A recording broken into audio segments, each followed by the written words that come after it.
if I could whisper to Kirsten of 2009 when I was getting ready to go to rehab and give myself some advice, I don't know what you should do or what anybody else should do, and I'm certainly not a doctor. This is what I would tell Kirsten of 2009 who was about to go to rehab. Hello, welcome to the Sobriety Bestie podcast. I am Kirsten, and I'm so excited to share this with you. For context, I got sober in 2009.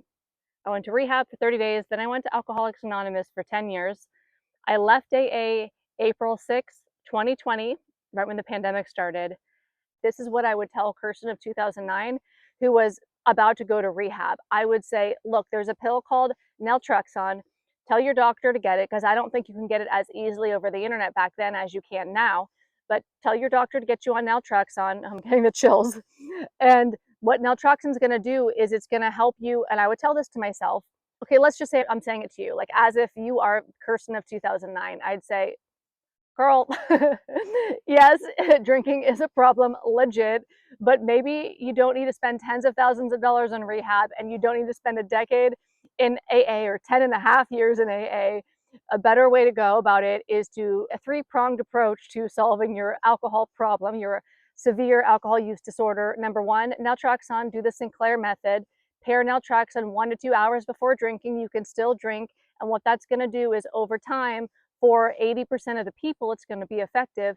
It is going to have you naturally be less interested neurologically without your conscious awareness, without willpower. It's just going to happen naturally. You will be less interested in alcohol because the pill is going to block the opioid receptors in your brain. So you're going to have less endorphins released as you drink. So you don't got to do shit. Still drink, go to the wine bar, do the thing, live your life. Just take the pill before you drink. So that would be, I mean, and I could say, and if you want to try to moderate as well, but the pill is really going to help you out here.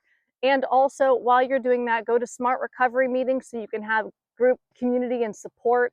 You can learn tools to deal with coping with stress, coping with anxiety, calming your nervous system, regulating yourself. You could learn all sorts of practical ways to move through the addiction, the early sobriety, or through your alcohol moderation. Because I kind of think that if I would have gotten on Sinclair back in the day, that I would have eventually gone sober that way.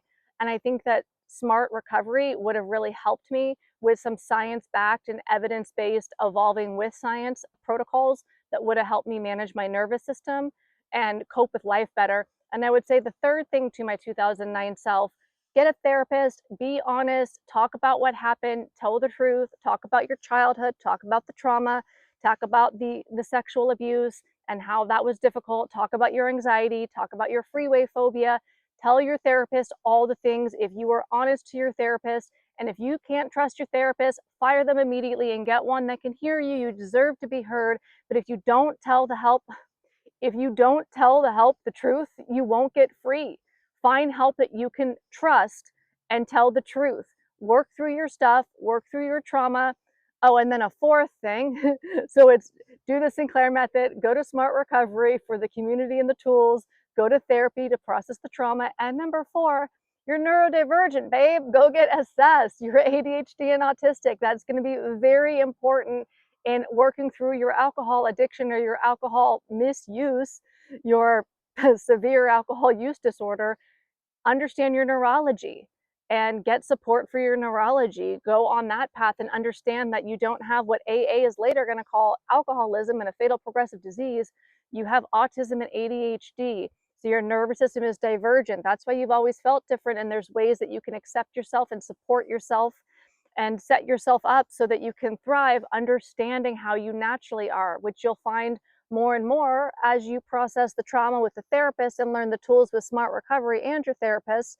And then you use the naltrexone so that your drinking starts to disintegrate, and then you'll be set. You won't spend tens of thousands of dollars on rehab.